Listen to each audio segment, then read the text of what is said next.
Papa, aalis ka na, tuloy na talaga ang pagtatrabaho mo sa ibang bansa? Oo anak pasensya na kung kailangan umalis ni Papa. Ginagawa ko lang naman to para sa'yo, para mabigyan ka ng magandang buhay. Papa ko, wag mo akong iiwan. Pangako, magpapakabait na ako, Papa ko. Sana balang araw maintindihan din ng anak ko kung bakit kailangan kong mag-abroad. Anak, nandito na ako sa Saudi. Mag-iingat ka palagi dyan, anak ko, ha? Mahal na mahal ka ni Papa. Ingat ka din dyan, Papa. Nakakalungkot kasi mas pinili mo pang umalis kaysa kasama ako dito sa bahay. Sige na pa, bye-bye. Yes, magagawa ko na lahat ng gusto ko. Wala na si Papa, wala nang magbabawal sa akin. Hello po, Pa. Kailangan ko kasi ng pera bukas. Padalhan mo ako ng 20,000, ha? Anak, kamusta ka dyan? Miss ka na ni Papa. Anong gagawin mo sa 20,000? Anak, kakapadala ko lang nung nakaraang linggo. Anak, ubus na ba yun?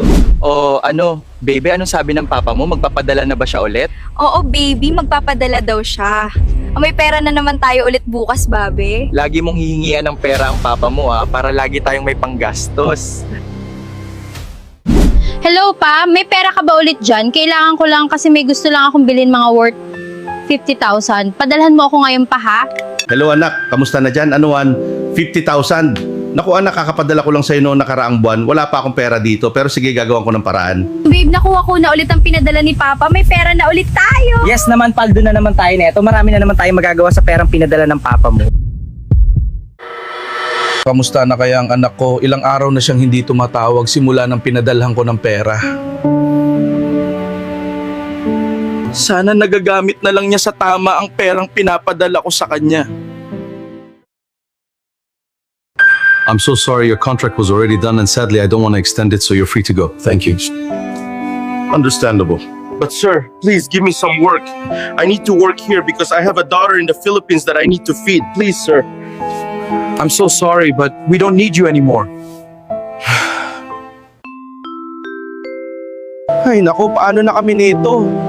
Hindi ako napagbigyan na ma-extend ang kontrata ko. Wala pa naman din akong naipon. Ay naku, sa loob ng 3 taon kong pagtatrabaho sa abroad, wala man napagawa ang anak ko sa bahay namin kahit kaunti. Ay naku, pati pagkain wala din.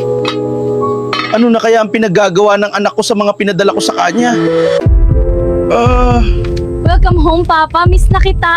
Anak, bakit walang pagkain? Saan lahat napupunta ang mga perang pinadala ko sa'yo? Ano kasi pa basta halika, sumunod ka sa akin. Saan naman tayo pupunta, anak? At gutom na ako. Basta pa, tara, sunod ka sa akin, dali. Oo! Surprise, Papa. Welcome sa iyong sari-sari